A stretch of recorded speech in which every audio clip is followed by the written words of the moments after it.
Are brands like Toyota, Honda, and Nissan starting to feel the heat from China? Welcome back to the channel. My name is Mo. I'm an automotive enthusiast, and we're going to talk about just that. Before we get started, please like, subscribe, comment, and share. Helps the channel out more than you know. Toyota's vice chairman back in March in a supplier meeting said, if this continues, we won't survive. What he's referencing is that Toyota won't survive because they can't compete with China and the cheap cars they're putting out. They're software-defined vehicles. It's an electric car, and it's a software-defined vehicle. Now, what do they do? You have to understand that we're seeing brands like Geely and SAIC just bring out cars that are, and BYD bring out cars that are like 25, 30 grand. Honda and these Japanese automakers just can't compete with that. Now, what's the solution here? Well, standardized parts. Toyota, the vice chairman, actually said, hey, why don't we start sharing parts so that we can bring the cost down? That's one way to do it, but there's an issue.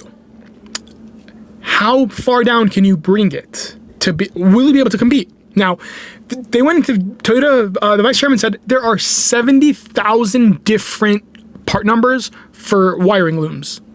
That's nuts, but that would probably cut a significant chunk off, and they could actually spend R&D on things like ADAS, on things like other software and other hardware components.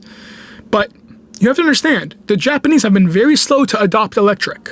And, I mean, to be fair, Toyota and Honda make boatloads of money on their hybrid cars.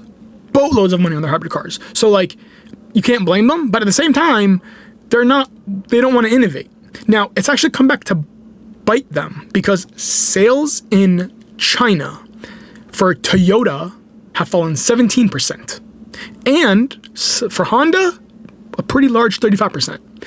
Actually, for the first time ever, Chinese cars actually took a bigger chunk of the market than the Japanese.